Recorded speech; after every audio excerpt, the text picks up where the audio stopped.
అసలు అది ఏం షోర్ అని ఆయన ఒక్కొక్కరు బయటకు వచ్చి ఇంతగానో ఏడుస్తున్నారు. గైస్ నేను ఫస్ట్ టైం అసలు కంప్లీట్ గా నాకు సంబంధం లేని టాపిక్ గురించి మాట్లాడుతున్నా. స్పీడ్ మొత్తం అదే సోదైపోయింది. కొంతమంది ఏమో జడ్జెస్ ని తిడుతున్నారు, కొంతమంది ఏమో కంటెస్టెంట్స్ ని తిడుతున్నారు.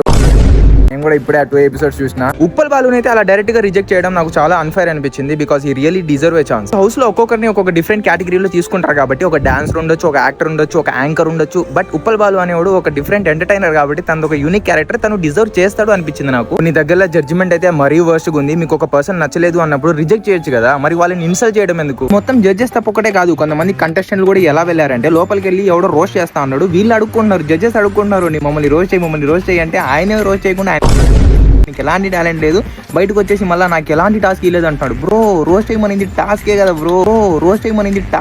బ్రో, కొంతమంది ఇన్స్టాలో జస్ట్ ఫాలోవర్స్ ఉంటే చాలు మేము సెలెక్ట్ అయిపోతాం అని చెప్పి వెళ్ళినట్టున్నారు. రిజెక్ట్ అయ్యేసరికి పాపం ఫీల్ అయినట్టున్నారు. రిజెక్ట్ అయిన ప్రతి ఒక్కరు మాకు లోపల ఫిజికల్ టాస్క్ లేదు, ఆర్గ్యుమెంట్ లేదని చెప్పి ఇంటర్వ్యూలు ఇచ్చి మరీ ఫీల్ అవుతున్నారు. సో అసలు బిగ్ బాస్ అనే format only argument physical task ఒక్కటే కాదు, వాళ్ళు వచ్చిన వాళ్ళ క్యారెక్టర్, బిహేవియర్ అండ్ టాలెంట్ కూడా చూస్తారు. ఇప్పుడు దాకా ఈ ఫైర్ టెస్ట్, అదే గైస్ అగ్ని పరీక్షలు.